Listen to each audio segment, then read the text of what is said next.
ଯାହାଫଳରେ କି ପ୍ରେମିକା ପ୍ରେମିକା ଠାରୁ କିଛି କିଣିଥାଏ ଆଉ ପ୍ରେମିକ ପ୍ରେମିକା ଠାରୁ ବି କିଛି କିଣିଥାଏ। ସେଇଟା ହଉଛି କେବଳ ମନ। ତେଣୁ ଦର୍ଶକ ବନ୍ଧୁ କହିବାର କଥା କଣ କି ଯେ କଥା ଥିଲା ତମ ସଙ୍ଗେ କରିଥାନ୍ତି ଘର, କଥା ଥିଲା ତମ ସଙ୍ଗେ କରିଥାନ୍ତି ଘର, ସେ ଘରକୁ ଧୋଇ ନେଲା ସମୟ ଜୁଆର, ବୟସ ଫଗଡ଼ା ମୋର କଣ୍ଟା ହେଇଗଲା, କାହିଁ ସେ ଅଭୁଲା ଦିନ ଛାଡ଼ି ଚାଲିଗଲା।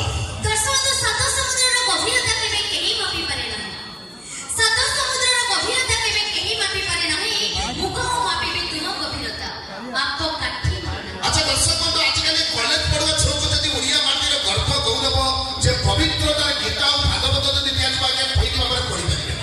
ଯଦି ବାପ କହିବ ଝିଅକୁ ଆରେ ମା ତୁ ଭାଗବତ ପଢିବୁ, ଆଜିକାଲି ମଡର୍ନ ଯୁଗର ସଡନ ଝିଅମାନେ କଣ ପଢିବେ ନା ଶୁଣ ସୁଜନେ ଦେଇଛି ତ କୃଷ୍ଣ ଚରିତ ଭାଗବତ, ଆଜି ମୁଁ କଲେଜ ଯାଇଥିଲି ପ୍ରକାଶ ଭାଇକୁ ଦେଖିଲି, ଦେଲେ ଯେ ମତେ ଆଖି ମାରି ପାଖକୁ ମୋର ଗଲେ ଭିଡି। ତେଣୁ କହିବା କଥା ପଡି ଦର୍ଶକ ବନ୍ଧୁ ଯେ ବାପା ପଇସାରେ ମଜା ମାରିବା ଆଜିକାଲି ଝିଅ କେତେ, ବାପା ପଇସାରେ ମଜା ମାରିବା ଆଜିକାଲି ଝିଅ କେତେ, ଲାଇନ ମାରିବା ଏଡେ ଅଲା ଚୁକି ସତେ। ତମେ କଣ ଆମ ବିଷୟରେ କଲଚର କରୁଛ କୁହ? କଣ ପଳେଇବେ?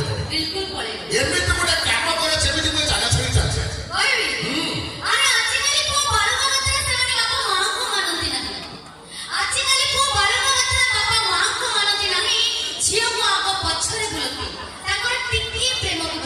ଆଚ୍ଛା ତମେ ଯେତେବେଳେ ପ୍ରେମ କରୁଛ, ଆମେ ସିନା ବାପା ମାଙ୍କୁ ମାନୁନୁ, ଆମେ ହଉଛ ହତବାଗା।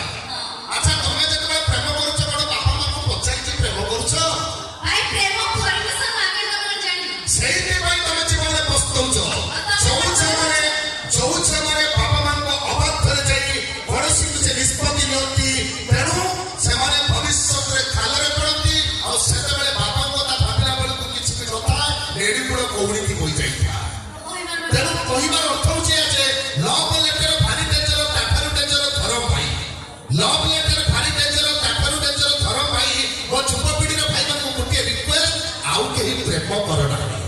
କାହିଁକି ନା ଦର୍ଶକ ବନ୍ଧୁ ଯେ ପ୍ରେମ ବିବାହରେ ସ୍ତ୍ରୀ ଆଗରେ ଚାଲିବ ହାଇ ହିଲ୍ ଲିପଷ୍ଟିକ୍ ଲଗେଇ, ପ୍ରେମ ବିବାହରେ ସ୍ତ୍ରୀ ଆଗରେ ଚାଲିବ ହାଇ ହିଲ୍ ଲିପଷ୍ଟିକ୍ ଲଗେଇ, ତାଙ୍କ ଅଧମ ସ୍ୱାମୀ ମାନେ ପଛରେ ଚାଲିବେ କେବଳ ଛୁଆକୁ କାଖେଇ।